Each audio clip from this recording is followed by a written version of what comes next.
আলাইকুম। দেশ বিদেশ টিভি থেকে হোসেন বলছি, আমার চ্যানেলে সবাইকে স্বাগত। জামাতে ইসলামের রাজনীতি বাংলাদেশের অন্যান্য রাজনৈতিক দলগুলোর সাথে কিছুটা পার্থক্য আছে। এই যে 5 আগস্ট 2024-এর পর যখন বিএনপির লোকেরা চাঁদাবাজি দখলবাজি নিয়ে ব্যস্ত, তখন জামাতের লোকেরা প্রশাসন দখল নিয়ে ব্যস্ত। তারা এখন গ্রামে গঞ্জে পাড়ায় বিভিন্ন জায়গায় ক্যাম্পেইন চালাচ্ছে। দলের অ্যাক্টিভিটিতে তারা খুবই সরব। অন্য কোনো দল এতটা সরব নয়। তারা যতটুকু পলিটিক্যাল এজেন্ডা নিয়ে মাঠে আছে, এটা অন্য কেউ দলে নেই। কিন্তু এটা থাকার পরও 1971 সালে মহান স্বাধীনতা যুদ্ধে তাদের যে বিরোধিতা, এর কারণে তারা অনেকটাই সমালোচিত এবং তারা পাকিস্তানপন্থী হিসেবে পরিচিত। অর্থাৎ পাকিস্তানপন্থী হওয়া মানেই হচ্ছে ভারত বিরোধী। এখন তারা যতই আদর্শের রাজনীতি করেন না কেন, তাদের রাজনীতিতে কিন্তু অনেক ডিগবাজি আছে। তারা দেখা গেল 1991 সালে বিএনপির পক্ষে ছিলেন, 96তে আবার আওয়ামী লীগের দিকে দৌড় দিলেন এবং পরে আবার বিএনপির দিকে ফিরে আসলেন। এখন 2024-এ এসে আবার উল্টে গেলেন জামাত, বিএনপিকে বাই বাই দিয়ে দিলেন। তো সমস্যা কি? মানে আমরা জামাতকে একবারে যেরকম একদম আদর্শবান, ঠিক আছে, এক চুল নড়বে না এরকম মনে করি, ব্যাপারটা সেরকম না। এই যে এবি পার্টি, তারা ভাঙলো কেন? তাদের দুই কারণে তারা ভাঙছে। তারা বলছে যে 1 নম্বর 1971 সালের ভূমিকা একটা, আর আরেকটা হলো যে তারা ইসলামী দল বলছে কিন্তু কার্যক্ষেত্রে সেটা করছে না। তারা একটা মিশ্র পলিটিক্সে চলে গেছে। তারা বিএনপির সাথে জোট করছে, বিএনপি আর জামাতের রাজনীতিকে যায়। এটা কি ইসলামী দল? তো সমস্যা তাদের আছে। এখন অনেকেই মনে করতে পারেন এরা তো পাকিস্তানপন্থী, ভারত বিরোধী, ভারতের সাথে এদের কোনো লেনদেন নাই। কিন্তু বিষয়টা সত্য নয়। বিষয় হচ্ছে রয়ের সাথে তাদের যোগাযোগ আছে। লক্ষ্য করে দেখবেন জামাত 5 আগস্টের পর কি বক্তব্য দিল।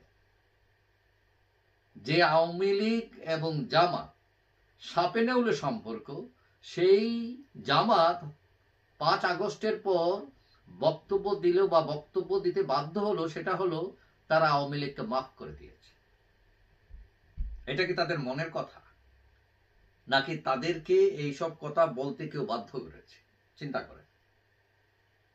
জামাত বিএনপিকে সবাই ভারত বিরোধী মনে করে, কিন্তু তাদের সবাই কি ভারত বিরোধী কিনা, তলে তলে ভারত প্রেমিকও কিন্তু আছে। আমরা যদি এক্সাম্পলের দিকে যাই, ধরেন বিএনপি, তাদেরকে বলা হয় ভারত বিরোধী, কিন্তু পরে আমরা দেখলাম সালাউদ্দিন সাহেব তিনি গুম হলেন এবং তাকে রক্ষা করলেন আওয়ামী লীগের এস আলম, যিনি অনেক টাকা পয়সা নিয়ে পালাইছেন।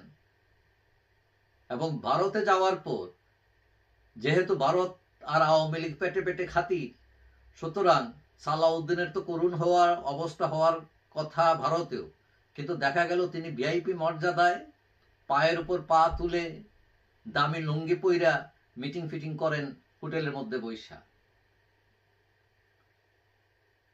তখন প্রশ্ন উঠেছে যে তিনি, তার সাথে রয়েছে রয়ের সম্পর্ক, রয়ে তাকে এখানে রেখেছে যত সম্মানে, তিনি রয়ের পক্ষ হয়ে কাজ করছেন।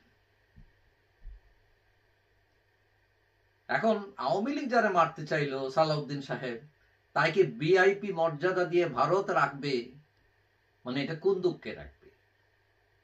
রয়ের নিশ্চয়ই কোনো স্বার্থ আছে, না হলে তাকে এটা রাখতেছে কেন? এখন জামাতেও কিন্তু রয়ের এজেন্ট আছে এবং তাদের মধ্যে লেয়াজও রয়েছে ভারতের সাথে। ভারতের কিছু ইসলামী সংগঠন আছে, এগুলোর সাথেও কিন্তু জামাতের যোগাযোগ আছে। খেয়াল করে দেখবেন 5 আগস্টের পর থেকে তারা ভারত বিরোধী কথাবার্তা খুব একটা বলছে না জামাতে ইসলাম, বরং তারা উল্টো কথা বলতেছে। প্রতিবেশীর সাথে সুসম্পর্ক রাখতে হবে, প্রতিবেশী বদলানো যায় না। তো এটা কি প্রমাণ করে? এখন রাজনীতির হিসাব কিন্তু অন্য। যেহেতু আওয়ামী লীগ মাঠে নাই, প্রতিযোগিতা হচ্ছে বিএনপির সাথে জামাতের, এবং জামাত এখন রকে, ভারতীয় গোয়েন্দা সংস্থা রকে তারা বোঝানোর চেষ্টা করছে বিএনপি ভারত বিরোধী হলেও আমরা কিন্তু না, আমরা ক্ষমতায় গেলে জঙ্গিবাদের উত্থান ঘটবে না 100% শিওর, বাংলাদেশের হিন্দুদের নিরাপত্তা দিব আমরা 100% শিওর, আমরা মন্দির পাহারা দেই, রেকর্ড আছে 100% শিওর। সমস্যা হচ্ছে জামাত এত কিছু বলার পর ভারত কিন্তু তাদেরকে বিশ্বাস করতে চায় না। জামাত প্রতিনিধিদের কেউ কেউ জামাতের সাথে এখনো যোগাযোগ রাখছেন, মানে তারা হাল ছাড়েন, কারণ জামাত জানে ক্ষমতায় যেতে হলে, ক্ষমতায় গিয়ে টিকে থাকতে হলে র লাগবে, ভারতকে অ্যাভয়েড করা সম্ভব না। এই ভূ রাজনীতির ইতিহাসে মানে বহু ঘটনা আছে যেখানে ভারতের মোড়লগুলোকে থামানো মানে দুঃসাধ্য অনেকটা। সুতরাং জামাত তার পলিসি বদলিয়েছে, সে মনে করছে যে ভারতকে খেপিয়ে আমার লাভ নাই, পাকিস্তান বন্ধু আছে ঠিক, ভারতকে নতুন বন্ধু হিসেবে গ্রহণ করে আমার ক্ষমতায় যাওয়ার দরকার, ক্ষমতায় টিকে থাকা দরকার। সুতরাং জামাত তলে তলে ভারতের সাথে গোপন সম্পর্ক রাখছে, এটা মোটামুটি পরিষ্কার। যাই হোক, সবাই ভালো থাকবেন, আশা করি দেখা হবে অন্য কোনো ভিডিওতে ইনশাআল্লাহ। আল্লাহ হাফেজ।